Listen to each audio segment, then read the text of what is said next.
Hello and welcome once again to Red Gaming Tech for your daily dose of the latest gaming news and myself, Amata.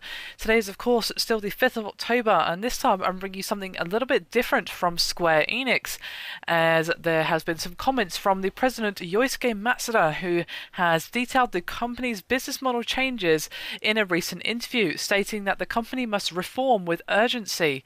Now this was when he was speaking with InfoSeek, and he said Matsuda said that with changes in the game industry moving at a rather rapid pace, in order to react at the same speed, quote, "It is urgent for development and sales to be unified as one."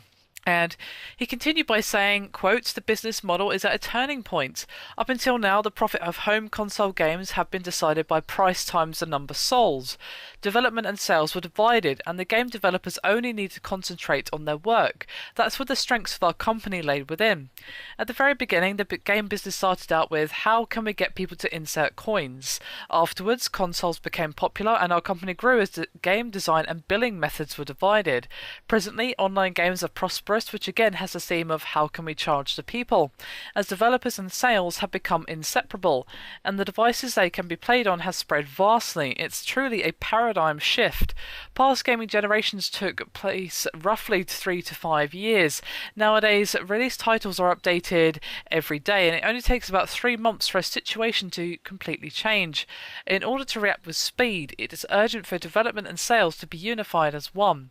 The former core was standardization, and now it has become personality. An especially important index is asset turnover ratio. When making something, developers want to spend more time and money. However, that can be related to lowering the asset turnover ratio, so the key point is to find a good balance.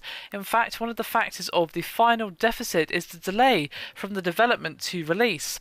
Such time lag means a decrease of contact frequency with the players. It is necessary for us to set up a system that allows us to meet the demands of our customers in a more timely manner. We can't just have a year of leniency. We must reform with urgency. Now, Matsuda has said over the years that he has supported former President Yoichi Wada's decision, but he is, of course, now holding his former position, and he wants to make different decisions and to, quote, "continue taking on challenges from now on. The DNA of providing high-quality content is in us. We will continue to honour this while changing what needs to be changed. I am convinced we can make this drastic change into a chance of opportunity." And for those of you wondering, the asset turnover ratio is the amount of sales generated for every dollar's worth of assets. It is calculated by dividing sales in dollars by assets in dollars, just for those of you wondering what he was actually referring to when talking about that.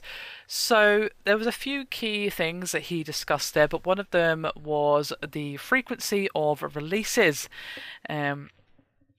That is something that they probably need to work on because, well, we're finally getting Final Fantasy 15, but it has been a long time coming, to the point where, obviously it used to be called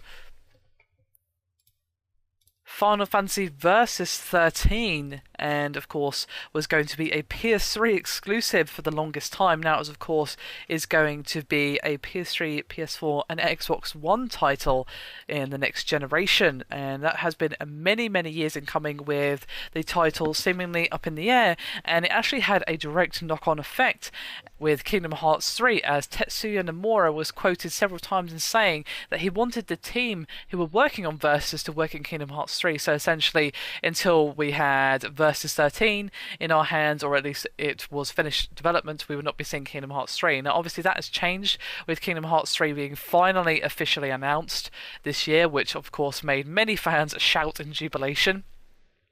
So I feel like he does have a good point. This is something Square needs to address, as it's definitely a problem when there are major titles such as big updates that are important, such as Final Fantasy Versus 13, which is now Final Fantasy 15, their first move away from Final Fantasy 13, which has had several iterations now.